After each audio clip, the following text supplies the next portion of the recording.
ናችሁ የሀበሻ ጣዕም ፕሮግራማችን ተከታታዮች እንደተለመደው መረጃዎችን ወደ እናንተ እናደርሳለን። ፔጃችንን ሰብስክራይብ ያደረጋችሁ ከኛ ጋር ቆይታ እንድታደርጉ እንጋብዛለን። ሼር ይደረግ፣ ሰብስክራይብ ይደረግ፣ ለሁሉም አድርሱት። በደንብ ሰብስክራይብ አድርጉት።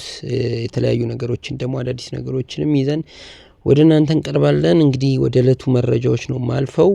ካሉት መረጃዎች መካከል ድምፃዊ አንዱዓለም ጎሳ በባለቤቱ ህልፈት ዙሪያ እንግዲህ የተሰነዘሩበትን ውንጀላዎች አስተባብሏል። እንግዲህ ድምፃዊው አንዱዓለም ጎሳ ሰሞኑን በማህበራዊ ሚዲያና በተለያዩ ወገኖች በባለቤቱ በቀነኒ አዱኛ ህልፈት ዙሪያ የተሰነዘሩበት ባሉ ትችቶችና ጥርጣሬዎች ላይ ምላሽም ሰጥቷል። እንግዲህ ድምፃዊው እንግዲህ በአፋን ኦሮሞ ባወጣው የቪዲዮ መግለጫ ክስተቱ የተፈጸመበትን ሁኔታና ከዚያ በፊት የነበሩ ጉዳዮችንም በዝርዝር አብራርቷል። አንዱዓለም እንግዲህ በመግለጫው ላይ እንደተናገረው ባለቤቱ ቀነኒ አዱኛ ከዚህ ቀደም በተደጋጋሚ ራሷን የማጥፋት ሙከራ ታደርግ እንደነበርም ገልጿል። ይህንንም አስቸጋሪ ሁኔታ ለቤተሰቦቿ በተደጋጋሚ እንዳሳወቀና አባቷ ጉዳዩን እንደሚያውቁ ተናግሯል። ባለቤቱ ህይወቷ ባለፈበት ዕለት ስለነበረ ሁኔታ ድምፃዊው የሚከተለውን ነጥቦችም አቅርቧል።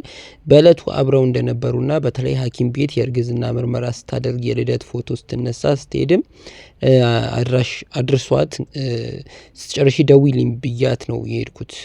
ማታም አብረው ተኝተው እንደነበርም ገልጿል። ማታ አብረው ተኝተው ሳለም እንግዲህ ውሎዋን ስጠይቃት ከጎን ተነስታ መሄዷንና ስትቆይበት እንግዲህ ተነስቶ ሲፈልጋት የኩሽናው በር በውስጥ በኩል ተቆልፎ እንዳገኘው ተናግሯል። በሩ በላይ በኩል ክፍት ስለነበረ ዘሎ ሲገባ እንግዲህ ላልጎ ወይም ደግሞ የጽዳት ፈሳሽ ሳሙና ስትጠጣ ማየቱንና ለምን እንዲህ እንድታደርጊያለሽ ብሎ ሊያረጋጋትና ሊያወራት መሞከሩንም ገልጿል። ድምፃዊው እንግዲህ እንዲህ ያለውን ድርጊት የማታቆም ከሆነ ለቤተሰቦቿን ነግሮ እንደሚለያዩ ቢነግራትም እሷ ግን ይስፋል በማለት እንግዲህ በድንገት ሮጣ መዝለሏን አስረድቷል። ሊይዛት ቢሞክርም ሳይሳካለት ቀርቶ መውደቋን ገልጿል። ድምፃዊ አንዱዓለም ጎሳ እንግዲህ በማጠቃለያው ላይ በምንም ታምር እሷን አልገደልኳትም በማለት የቀረበበትን የወንጀል ክስም አጥብቆ አስተባብሏል። ሽማግሌዎችም የላኩት ከቤተሰብ ጋር ያለውን ግንኙነት እንዲቀጥል በማሰብ እንጂ ካሳ ለመክፈል የሚለውን ነገርም አላውቅም ሲልም እንግዲህ በዚሁ በአፋን ኦሮሞ ባስተላለፈው መግለጫ ላይ አትቷል ማለት ነው።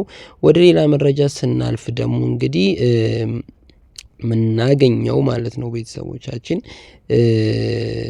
እጃችን ላይ ብዙ መረጃዎች አሉ። ቲክቶከር ፊዮናና እንደዚሁም ኢትዮ ፓፓራዚ ብራንድ አምባሳደርም ሆነዋል። እንግዲህ በትናንትናው ዕለት ለ14 ዓመታት በፋይናንስ ቴክኖሎጂ የሚታወቀውና ከዚህ ቀደም በዛይራይድና በኋላ ላይም እንግዲህ የተሸጠው አሪፍ ፔን ያበለጸገ ታላቅ የቴክኖሎጂ ድርጅት አሁን ደግሞ ላኪ ረሚት የተሰኘ ከውጭ ሀገር ወደ ሀገር ቤት ፈጣን እና ምቹ የሆነ ገንዘብ መላላኪያ በትናንትናው ዕለት እንግዲህ አስተዋውቋል። በ19 ቢሊዮን ብር እንግዲህ የዛሬ 10 ወር ገደማ ወደ ስራ የገባ ሲሆን እስከ አሁን ወደ 1 ቢሊዮን ብር የተጠጋ የገንዘብ ዝውውርም አድርጓል። ላኪ ረሚት ከውጭ ሀገር ወደ ሀገር ቤት ገንዘብ ለመላክ የሚያስችል በብሔራዊ ባንክ ደህንነቱ ተፈትሾ የተረጋገጠ መሆኑንም እንግዲህ በትላንትናው ዕለት በተሰጠው መግለጫ ላይ አስተዋውቋሉ። ኢትዮ ላኪ ረሚት ከቲክቶከር ቃል ኪዳን በየነ ወይም በቲክቶክ ስሟ ፊዮናና እንደዚሁም ኢትዮ ፓፓራዚ የተባለ በሚጠራው በቲክቶክ ስሙ ማለት ነው አብዱልከሪም ጋር የብራንድ አምባሳደር ስምምነትም ተፈራርሟል። ቲክቶከር አብዱልከሪም እንግዲህ ወይም ኢትዮ ፓፓራዚ እና ቃል ኪዳን በየነ ወይም ፊዮና ያንዳንዳቸው የ3 ሚሊዮን 100 ሺህ ብር ተከፋይም ሆኗል። የብራንድ አምባሳደር ስምምነቱም ለ6 ወር ይቆያል ማለት ነው። ይሄ 3 ሚሊዮን 100 ሺህ ብር እንግዲህ ለ6 ወር የሚከፈላቸው ነው ማለት ነው። ኢትዮጵያውያን ተጽዕኖ ፈጣሪዎች ጊፍት ሲቀበሉ 50% ተቆራጩን አስቀርቶ እንግዲህ 95%ቱን እንዲቀበሉ የሚያስችል በሀገር ልጅ የበለጸገ ፈጠራ የታከለበት እንደሆነ እንግዲህ የላኪ ፔ ሬሚታንስ ባለቤትና መስራች አቶ ሀብታሙ ይፋ አድርጓል። እንግዲህ በዚህ ስነ ስርዓት ላይ እንግዲህ ከአቶ ሀብታሙ ጋር ደግሞ በሀበሻ ጣም የሬዲዮ ፕሮግራማችን ላይ ቆይታ የምናደርግ ነው የሚሆነው። ስለዚህ አራዳ ኤፍ ኤም 95.1 ላይ እንድትከታተሉ እንጋብዛለን ማለት ነው። ወደ ሌሎች መረጃዎች ደግሞ ስናልፍ ታዋቂው የሙዚቃ ጣቢያ ኤምቲቪ ስርጭት ማቆሙን አስታውቋል።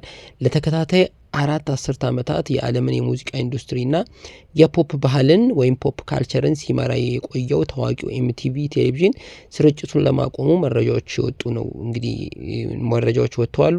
ጣቢያው በተለይም በፈረንጆቹ በ1980ዎቹና 90ዎቹ የሙዚቃ ቪዲዮዎችን ለዓለም በማስተዋወቅና የበርካታ ታዋቂ አርቲስቶችን ስም በመገንባት ረገድ ከፍተኛ ሚና ነበረው። ይሁን እንጂ ከቅርብ ዓመታት ወዲህ ተመልካቾች ወደ ዲጂታል አማራጮችና እንደ ዩቲዩብ፣ ቲክቶክ መዞራቸው ለጣቢያው መዳከም ዋነኛ ምክንያት መሆኑ ተመላክቷል። የስርጭት መቋረጥ ምክንያቶች እንግዲህ የዲጂታል አማራጮች መስፋፋት፣ የተመልካቾች የሙዚቃ ቪዲዮዎችን በቴሌቪዥን ከመጠበቅ ይልቅ በማንኛውም ሰዓት በኢንተርኔት ማግኘታቸው፣ የተመልካቾች ቁጥር መቀነስ፣ የወጣቱ ትውልድ ትኩረት ከባህላዊ የኬብል ቴሌቪዥን ወደ ማህበራዊ ሚዲያዎች የቀጥታ ስርጭቶች አገልግሎቶች መሻገር፣ እንደዚሁም የይዘት ለውጥ በኤምቲቪ ከቅርብ ጊዜ ወዲህ ከሙዚቃ ይልቅ በሪያሊቲ ሾው ላይ ማተኮሩ የነበረውን ተቀባይነት እንዲቀንስ አድርጎታል። ኤምቲቪ እንደ አውሮፓውያን አቆጣጠር ነሐሴ 1 ቀን 1981 ስርጭቱን ሲጀምር የመጀመሪያው ቪዲዮ ሙዚቃ ወይም ደግሞ ቪዲዮ ካይልድ ኦፍ ዘ ሬዲዮ ስታር እንደነበር ይታወሳል። ይህ አሁን ላይ ደግሞ የኢንተርኔት ዓለም በቴሌቪዥን ስርጭቱ ላይ ተመሳሳይ ተጽዕኖ እያሳደረ ይገኛል። ምንም እንኳን ቴሌቪዥን ስርጭቱ ቢቆምም ብራንዱ በዲጂታል መድረኮችና በተለያዩ ዝግጅቶች እንደ ኤምቲቪ ቪኤምኤስ የሽልማት ፕሮግራም ህልውናውን ሊቀጥል እንደሚችልም ተገልጿል ማለት ነው። እንግዲህ ኤምቲቪ ከረጅም ጊዜ በኋላ ከአገልግሎት ወጥቷል ማለት ነው፣ ዋናው የሙዚቃ ቻናሉ። ሌላው ደግሞ በዚህ ሳምንት እንግዲህ አወዛጋቢ ከነበሩ መረጃዎች መካከል ታዋቂው የሆሊውድ ተዋናይ ጆርጅ ክሎኒ እና ባለቤቱ የህግ ባለሙያዋ አማል ክሎኒ የፈረንሳይ ዜግነት ማግኘታቸውን ተከትሎ በአሜሪካዊ ፕሬዚዳንት ዶናልድ ትራምፕ እና በተዋናይ መካከል የቃላት ጦርነትም ተቀስቅሷል ማለት ነው። የ64 ዓመቱ የኦስካር አሸናፊና የባለቤቱ በደቡብ ፈረንሳይ በሚገኘው ግዙፍ የወይን እርሻቸው ለዓመታት ሲኖሩ ቆይተው በቅርቡ የፈረንሳይ ዜግነት አግኝተዋል። ይህንን ተከትሎ ዶናልድ ትራምፕ በማህበራዊ ድረገጻቸው ላይ እንግዲህ ጥንዶቹን ክፉኛ ተችተዋል። ትራምፕ በጽሁፋቸው ክሎኒና ባለቤቱን የዘመናችን አስከፊ የፖለቲካ ትንቢት ተናጋሪዎች ወይም የፖለቲካ ግምታቸው የከሸፈ ሲሉ ያጣጧሏቸው ሲሆን የክሎኒ ፊልሞችንም መካከለኛና እዚህ ግባ የማይባሉ ናቸው ሲሉ ዘርፏቸዋል። ትራምፕ ጽሁፋቸውን የቋጩት እንግዲህ አሜሪካን እንደገና ታላቅ እናደርጋለን በማለት ነው እንግዲህ መፈክራቸውን ገልጸው ጽሁፋቸውን የቋጩት። ጆርጅ ክሉኒ ለሆሊውድ ሪፖርተር በሰጠው ምላሽ የትራምፕን መፈክር መልሶ በሳቸው ላይ በማዞር አፊዞባቸዋል። ክሉኒ ሲናገር ከፕሬዚዳንቱ ሀሳብ ጋር ሙሉ በሙሉ እስማማለሁ። አሜሪካን እንደገና ታላቅ ማድረግ አለብን።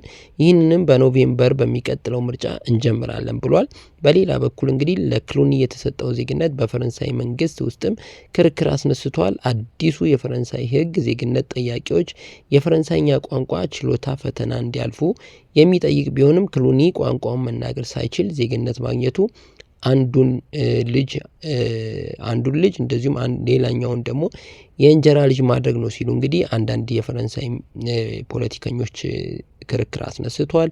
የፈረንሳይ የውጭ ጉዳይ መስሪያ ቤት በበኩሉ ጆርጅ ክሎኒ ለፈረንሳይ ዓለም አቀፍ ገጽታ ግንባታና ለኪነ ጥበብ ላበረከተው አስተዋጽኦ በልዩ ሁኔታ ዜግነቱ እንደተሰጠው በመግለጽ ውሳኔውን ተከላክሏል። ክሉኒ ቤተሰቡን ይዞ እንግዲህ ወደ ፈረንሳይ የገባው ልጆቹ ከአሜሪካ የሆሊውድ ባህልና ከጋዜጠኞች ጫጫታ ርቀው በነጻነት እንዲያድጉ ስለሚፈልግ መሆኑንም እንግዲህ ገልጿልና እንግዲህ ጆርጅ ክሉኒ በተለያዩ ፊልሞች እናውቀዋለን። ኦሽን 11ን ጨምሮ በግራቪቲ በጣም ብዙ ፊልሞችን ሰርቷልና አሁን እንግዲህ ከትራምፕ ጋር ደግሞ ውዝግብ ውስጥ ገብቷል ማለት ነው። ቤተሰቦቻችን መረጃዎቻችን እነዚህ ናቸው። እንደተለመደው ሰብስክራይብ ያደረጋችሁ ቻናላችንን እንደዚሁም ሼር ያደረጋችሁ የእኛ ቤተሰብ እንድትሆኑ እጋብዛለሁኝ። አመሰግናለሁ። በሌሎች መረጃዎች ደግሞ እንገናኛለን።